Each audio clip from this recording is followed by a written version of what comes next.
لیکن ہم اور آپ اس دنیا میں اس قدر گم ہوئے، جو دنیا ہمیں شہد دکھائے اور شہد پلائے۔ اعلیٰ حضرت علی رحمۃ اللہ نے 100 سال پہلے بھی اس دنیا کے سے آگاہ کیا تھا، اور 1400 سال پہلے مصطفیٰ جان رحمت صلی اللہ تعالی علیہ وسلم نے بھی احادیث میں جگہ جگہ دنیا کے دھوکے سے ہمیں باور کرایا تھا۔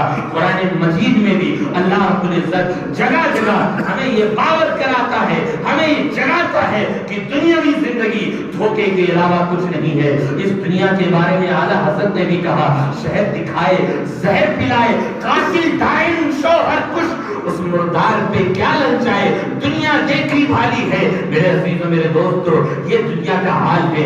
آج ہم سب کو شیطان غلط ٹریک پر ڈال رکھا ہے۔ شیطان کس طرح بہکا رہا ہے؟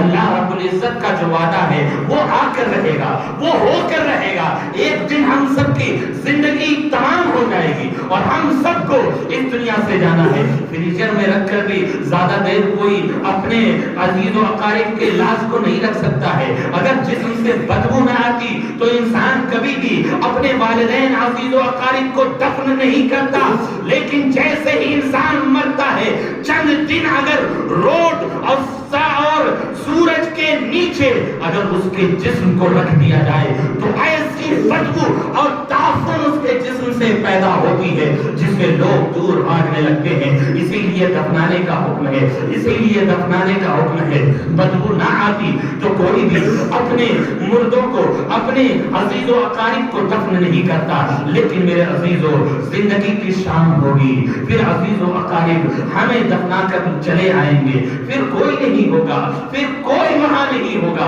وہ والدین جو تمہارے جسم پر ایک مکھی بیٹھنا بھی گوارا نہیں کرتے تھے، مچھر کے کاٹنے سے بھی تکلیف ہوتی تھی، چند دن وہ روئیں گے، پھر تمہیں فراموش کر جائیں گے، تھک ہار کر تمہیں بھول جائیں گے، وہ اور تمہارے عزیز و اقارب تمہیں یاد کر کر کے روئیں گے۔ لیکن ایک دن وہ بھی آئے گا کہ وہ بھی تھک ہار کر تمہیں فراموش کر جائیں گے۔ بیوی چند دن تک سوگ منائے گی، چند دن تک تمہارے غم میں زندگی گزارے گی۔ اسی طریقے سے شوہر جو اپنی بیوی کو یاد کر کر کے روئے گا، لیکن پھر کیا ہوگا؟ ایک دن سب بلا بیٹھیں گے۔ وہ اولاد جس کے لیے تم نے سب کچھ کیا، اپنی جوانی کو کھو دیا، خون پسینہ بہایا، اور ان کے آرام اور اطمینان کے لیے تم نے پریشانیاں اٹھائی، تم نے تکلیفیں اٹھائی، ٹھنڈا کھانا تم نے اس لیے کھایا تاکہ تمہارے گھر والے گرم کھانا کھائیں۔ لیکن وہ اولاد جس کے لیے تم نے پوری زندگی کو قربان کر دیا،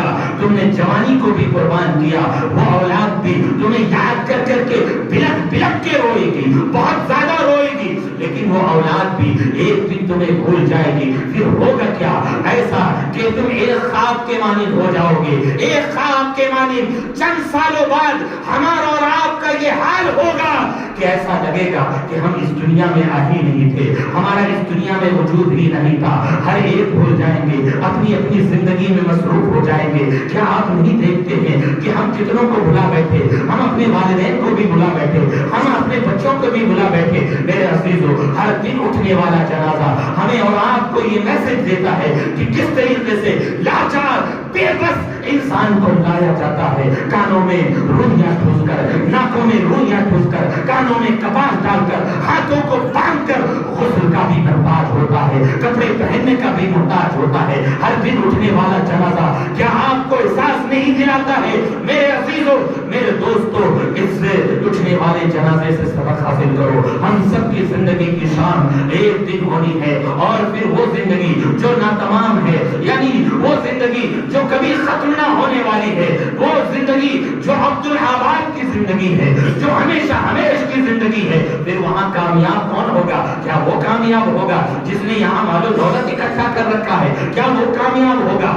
جس نے بینک بیلنس اکٹھا کر رکھا ہے، بنا رکھا ہے؟ کیا وہ کامیاب ہوگا جس نے بہت زیادہ مال اور پراپرٹی جائیداد خرید رکھا ہے؟ نہیں نہیں، اس زندگی کے بعد جب قیامت قائم ہوگی تو کامیاب وہ ہوگا جو جہنم کی بھڑکتی ہوئی، سلگتی ہوئی آگ سے بچا کر اپنے آپ کو جنت میں داخل کر لے، وہی کامیاب ہوگا۔ میرے عزیزوں، میرے دوستو، ورنہ آخرت کا معاملہ بہت ہی دردناک ہے، بہت ہی بھیانک ہے۔ بار بار آپ کو اس چیز سے بڑا باور کرایا جاتا ہے۔ میرے عزیزوں، میرے دوستو، آج زندگی کے اس پوائنٹ پر ہم اور آپ کھڑے ہو چکے ہیں۔ آزمائش کا دور ہے، امتحان کا دور ہے، ہر طرف سے تاریکی ہی تاریکی ہے، اندھیرا ہی اندھیرا ہے۔